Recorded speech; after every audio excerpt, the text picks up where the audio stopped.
Hey, everybody. For the past couple of weeks, we've been actually walking through a series called Mindful, and it's been a journey for us to realize that the life of faith is one where we have to actually not just trudge through life mindlessly, but the life of faith actually calls us to love God with all our heart, soul, and mind by paying attention to what's going on inside of us. And so that's what we've been doing for the past couple of weeks. We've decided to start a conversation around the ways that we become mindful that our minds are full. That's where we've been. I want to give you a little bit of how we're going to end the series. Let me give you just a series finale sneak peek preview for next Sunday. Next Sunday, we have an incredible opportunity to have the legendary Tom Bronner is going to be joining me on stage along with two Heartland connected counselors as we talk about different issues around Johnson County related to things that maybe we've all experienced at some point. Things like anxiety and depression. We're going to have a conversation about that. I want to give you a heads up, we're also probably going to be talking a little bit about suicidal ideations and suicide. And so I just want to give you a heads up if that's a subject that touches close to home. I just want to be prepared for that so you can make the best decision for you how to engage next week. But I hope that next week as we conclude this series, you'll have a picture for how God plans for his church to be a part of bringing mental health and emotional health to the forefront in our communities. And I think Heartland is one of those places that God is most alive and at work doing such a thing. So I hope that you'll join us next Sunday for that. But for today, I want to walk us through something that maybe you've never been walked through before. I want to help us learn how to fight with God. Have you ever fought with God before? You absolutely have. Maybe you didn't admit it, maybe you didn't know that you were doing it, but you've talked to God in a moment of pain, in a moment of sorrow, in a moment of frustration, in a moment of bargaining maybe, in a moment of despair. You've talked to God. You've asked him some of life's hardest questions, and then maybe you didn't know if it was okay for you to ask the questions that you were asking of God in that moment. For today, as we journey through this next couple of minutes together, I hope that you would walk out of here today seeing the power and the blueprints and the benefits of what it looks like for us to actually fight with God. Fighting with God. It seems so counterproductive to religious people. It seems like something that would be off topic or off the table for people who claim to love God and who claim that God loves them. Maybe for you think about the idea of fighting with God and you think like, well, I can't do that.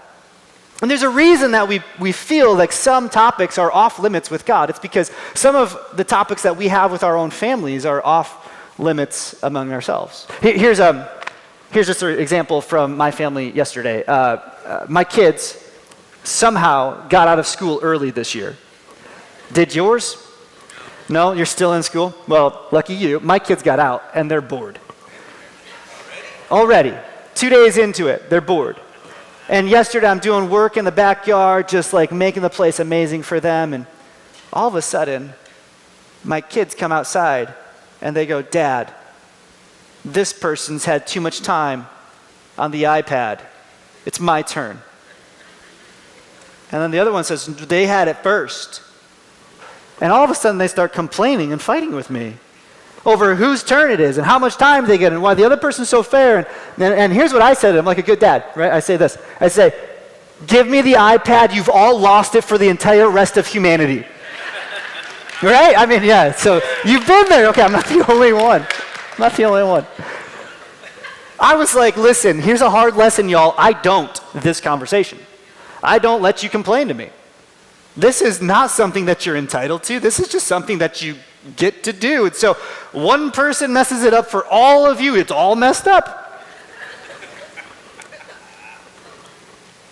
We gotta chuckle about that human dynamic because I think all of us as parents or as kids have been there.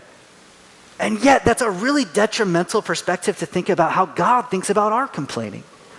We don't tend to go to God with the things that are really on our mind, that are really bothering us.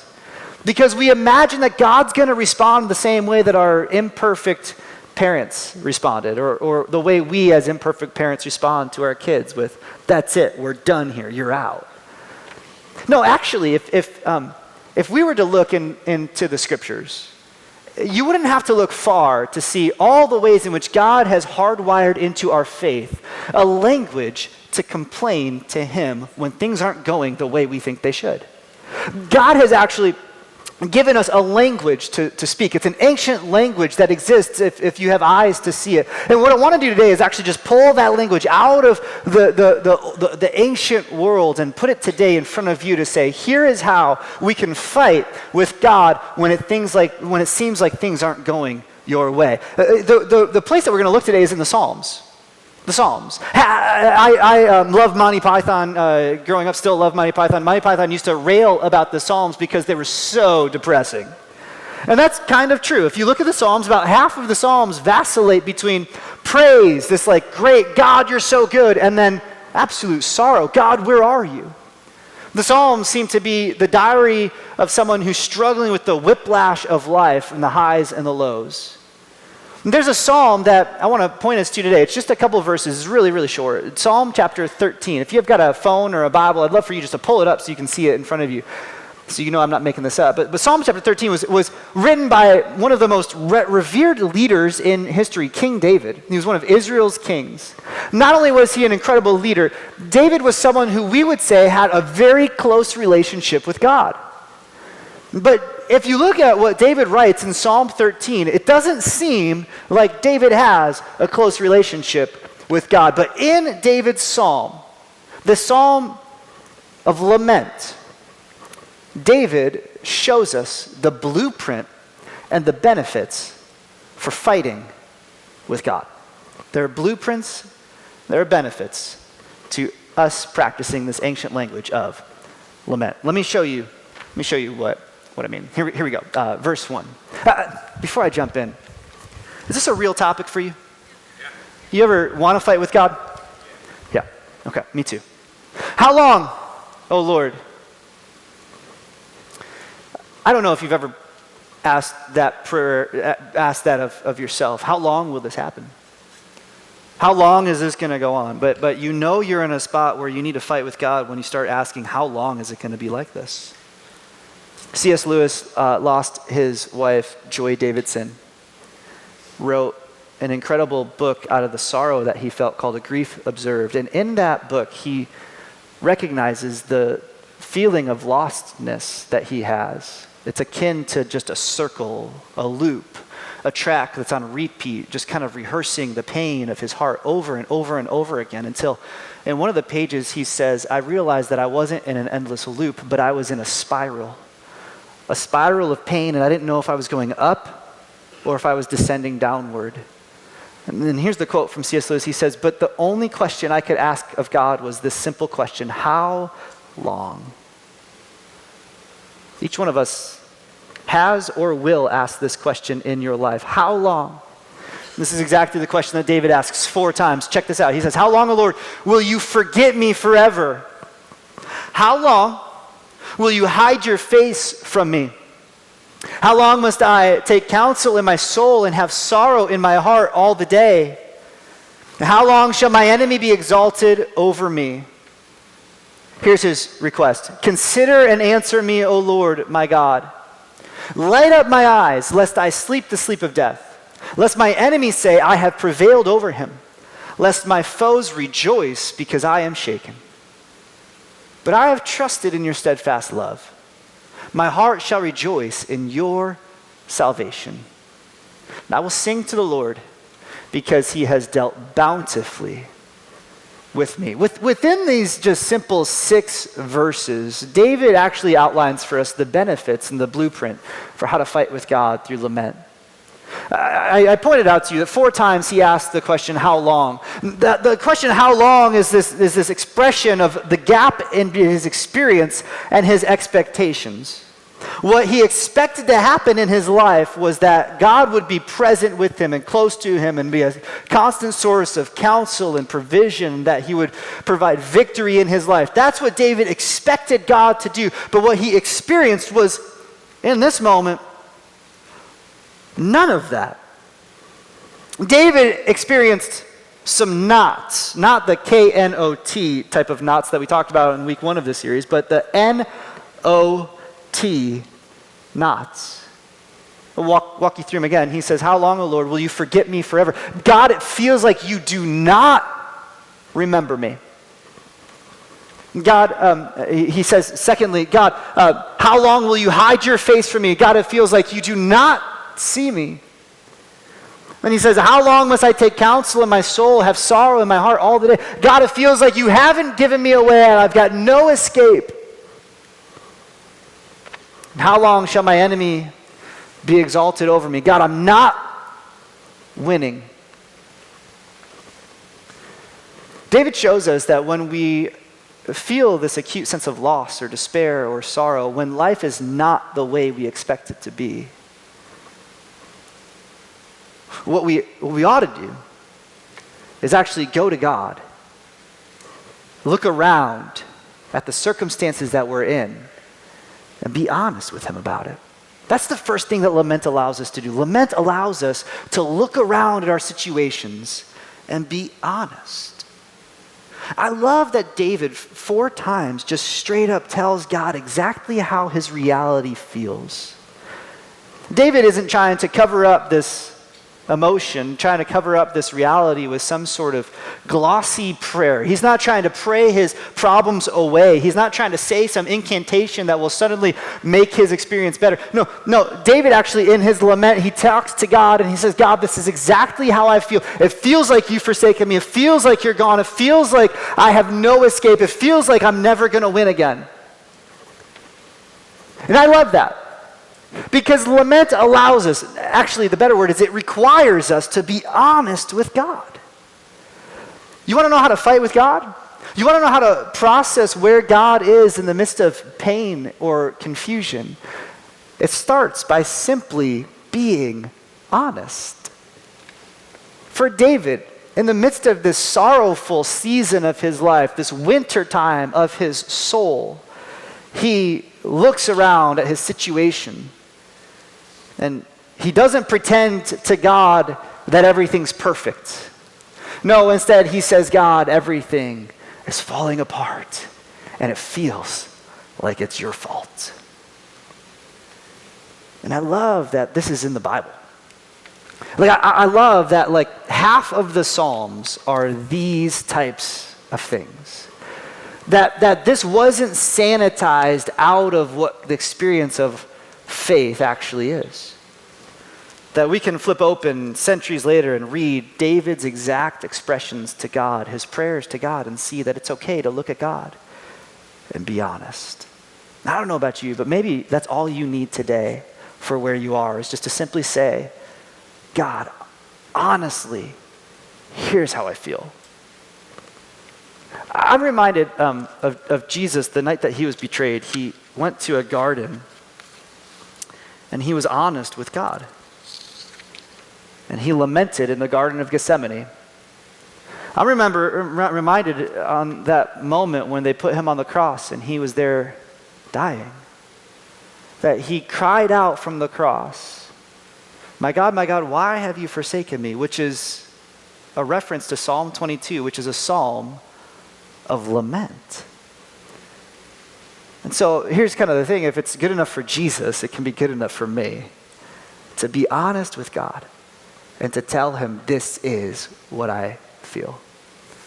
So lament, it allows me to look around and be honest. But there's another blueprint, another step here that David shows us in verse 3 and 4. Here's what he says. He says, consider and answer me, O Lord my God. Light up my eyes, lest I sleep the sleep of death, lest my enemies say, I have prevailed over him. Lest my foes rejoice because I am shaken. David comes to God and he says, not only do I feel like you're far away, God, but there's some stuff I need you to do for me. I need you to consider and answer me. That's number one. Just look at me. See me. Have you ever been there with God? Where you're pleading, God, it feels like you're so far away, like you can't possibly see me. If you saw me, you would do something for me. He says, light up my eyes, which is a way to say, bless me. Do something on my behalf. God, you used to bless me, but now it feels like you're gone. Light up my eyes. It means restore my soul, bring vitality to my life once again. Help me dream about what the future looks like. Help me remember, God, that there's hope for the future. Bring me your life. And then he says, finally, lest I sleep the sleep of death, lest my enemies say I prevailed over him, lest my foes rejoice because I'm shaken. He sounds dramatic here. He's just simply saying, let me live. You know, these are heavy burdens that David is carrying. We have no idea what the situation was in his life that caused him to write this psalm. But whatever it is, it's a really tough situation. Don't you agree? This is up against it type stuff. And here's what I love about lament is that lament allows us not only to look around at our circumstances and be honest to God about it, but it changes our perspective. It allows us to take our burdens and lift them up to God as we look up to him. Lament allows us to look up and be unburdened. Now, I don't mean that like by praying a prayer of lament, your problems are going to go away. Of course not. It's not how prayer works at all. But there's this unleashing of your problems upon the right place that unburdens our souls. That when we look up to God and we say to him, God, here's what I'm up against. Here's what I'd like you to do for me. Could you help me out a little bit? When we take that and we unburden ourselves, it's like the weight has a place to go. It's like the weight has someone who's strong enough to carry it for me. One of the phrases that I think is like totally gross, but comes out of the counseling world, it's the phrase verbal vomit. Have you ever heard that phrase? You ever have your spouse come home and just verbally vomit all over you? You're cooking dinner and it's like, how was your day? And then like you wish you'd never asked, right? Sometimes counselors tell us this is what it feels like to be in a session with people and they're just all these things coming out. And it's a gross metaphor, but it's one that is appropriate for lament. You know, God wants you to give him your burdens. Like God wants you to unleash the totality of the thing that's weighing you down and to put it at his feet to show you, I can handle all of who you are and some. But we often don't because it feels off limits. What lament does is it gives us permission. It tells us not only do you have to look around and be honest about your life, you can look up and you can put your burdens somewhere where they can be handled. And when we do that, there's this incredible benefit that happens in our lives. This incredible benefit. It shows up here in verse 5, what David says here at the end of the psalm. He says, just tell me if this doesn't seem a little like out of place in the rest of the psalm. He says, but I have trusted in your steadfast love. My heart shall rejoice in your salvation. I will sing to the Lord because he has dealt bountifully with me. Right, so this is why people don't read the Psalms. It's because verses 1 through 4 were like, oh my gosh! And verses 5 and 6 are like, but it's all good. It's all cool. Right? I mean, don't you kind of wonder, like, what happened to this one guy between verses 4 and verse 5 where he went from, like, this all-out state of, depression to this moment of incredible hopefulness and this optimism about his future? What was it that changed between verses 4 and 5? And here's what I just want to recommend or suggest to us right now in this moment is that I don't think anything changed about David's situation between verses 4 and verse 5. Ostensibly, like the exact situation that he was living out, I don't think maybe anything changed on the outside. But what changed was his perspective. There's an author and a musician by the name of Michael Card who has actually written an incredible book just on this topic of lament, prayers of lament. It sounds really, really rough to be the guy that writes about lament, but it's an incredible book.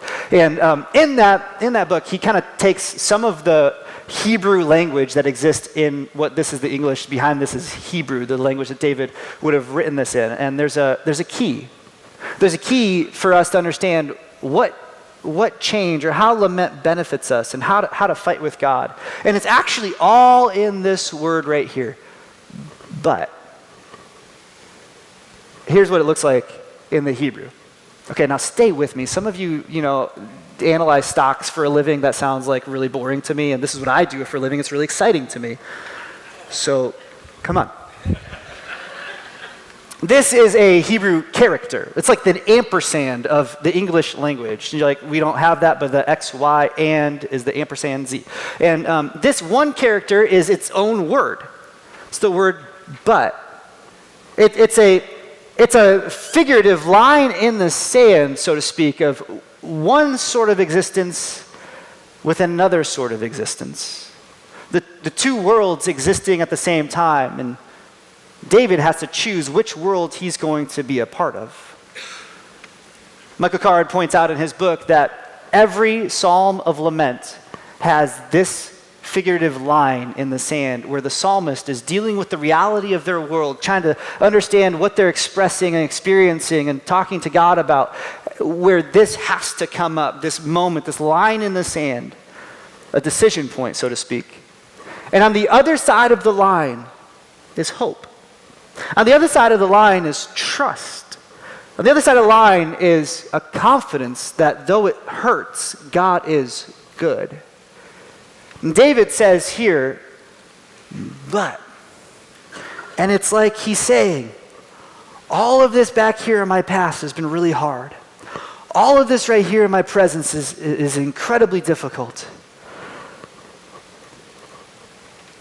But I want to experience more of you, God.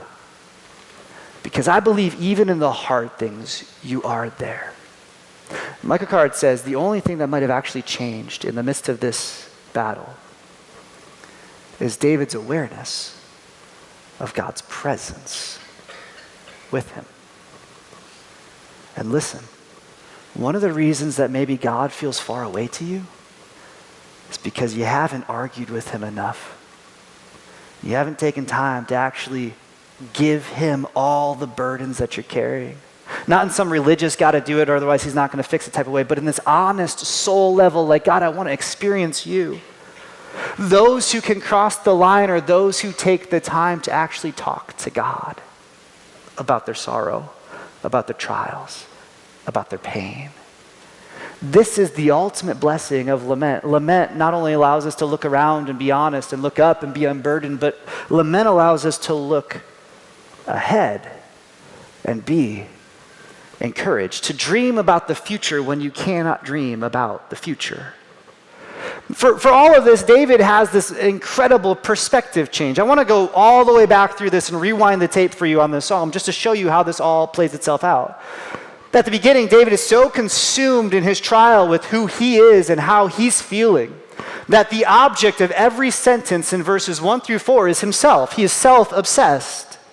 Then isn't it true? In the midst of a trial, we can become incredibly self-obsessed. I know I can. Look, here's how it goes. Here's what David says. I just highlighted all these for you.